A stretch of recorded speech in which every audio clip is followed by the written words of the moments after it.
எப்படி மட்டன் பிரியாணி செஞ்சாலும் ஒன்றும் மட்டன் வேகலை, அப்படி இல்லைன்னா சோறு குழஞ்சு போயிருதா, இந்த மாதிரி செய்யுங்க. மட்டன் நல்லா சாஃப்டாக வந்து பிரியாணி செம்ம டேஸ்ட்டில் கிடைக்கும். ஒரு பாத்திரத்தில் மட்டனை வாஷ் பண்ணி எடுத்துக்கோங்க. அதுக்கப்புறம் ஒரு ஸ்பூன் வரமிளகாத்தூள், மல்லித்தூள், மட்டன் மசாலா தூள், மஞ்சள் தூள், உப்பு, கறி மசால் பொடி உங்கள் காரத்துக்கு ஏற்ற மாதிரி போட்டுட்டு நல்லா கிளறி விட்டுக்கோங்க. அதுக்கப்புறம் வந்து 2 ஸ்பூன் தயிர் போட்டு அதையும் நல்லா கிளறி விட்டுக்கோங்க. அதுக்கப்புறம் வந்து கருவேப்பிலை, கொத்தமல்லி, புதினா 3 கட் பண்ணி வச்சுருக்கேன். அதை போட்டுட்டு அதையும் கிளறிட்டு தக்காளி, வெங்காயம், இஞ்சி பூண்டு பேஸ்ட்டு 3 சேர்த்து நல்லா கிளறி ஃப்ரிட்ஜில் வச்சிடணும்.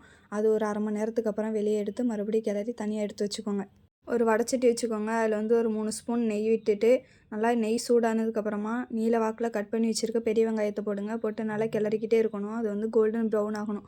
கோல்டன் ப்ரௌன் ஆனோனையும் அடுப்பு ஆஃப் பண்ணி தனியாக எடுத்து வச்சுக்கோங்க.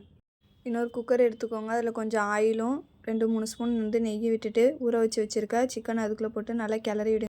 கிளறி விட்டதுக்கப்புறமா அந்த ஊற வச்சுருந்ததுலேயே கொஞ்சம் தண்ணி ஊற்றிடுங்க.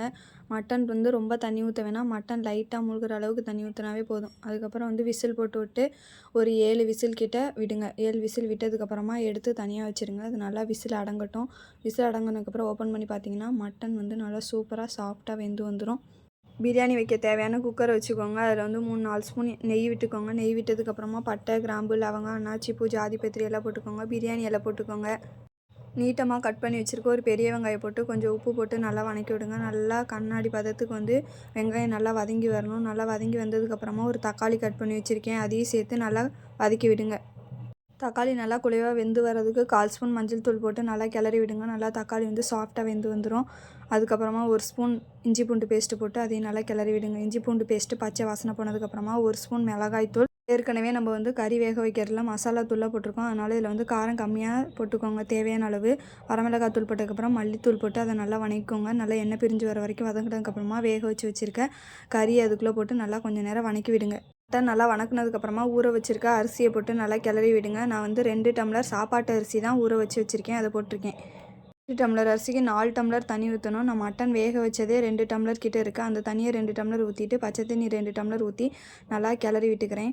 கிளறி விட்டுட்டு ஏற்கனவே நெய்யில் வதக்கி வச்சுருக்க பெரிய வெங்காயத்தை அதுக்குள்ளே சேர்த்து நல்லா கிளறி விட்டுக்கிறேன். கிளறி விட்டுட்டு மூடி போட்டு மூடி 2 விசில் விடுறேன். இந்த அரிசி வந்து 2 விசிலில் சாப்பாடு வெந்துடும். அதனால் நான் 2 விசில் விட்டுக்கிறேன். உங்கள் குக்கர் உங்கள் அரிசி எத்தனை விசில் வேகுமோ அத்தனை விசில் விட்டு எடுத்துக்கோங்க.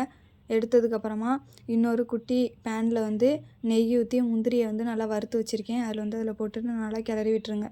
நல்லா கிளறி விட்டு எடுத்து பார்த்திங்கன்னா நல்லா பிரியாணி வந்து உதிரி உதிரியாக நல்லா கறியும் சாஃப்டாக நல்லா வெந்து பிரியாணி ரெடியாகி வந்திருக்கும். கண்டிப்பாக நீங்கள் ட்ரை பண்ணி பாருங்கள். செம்ம சூப்பராக வரும். இதில் வந்து வெங்காய பச்சடி வச்சு சாப்பிட்டு பாருங்கள். செம்ம டேஸ்ட்டாக இருக்கும். பாய்.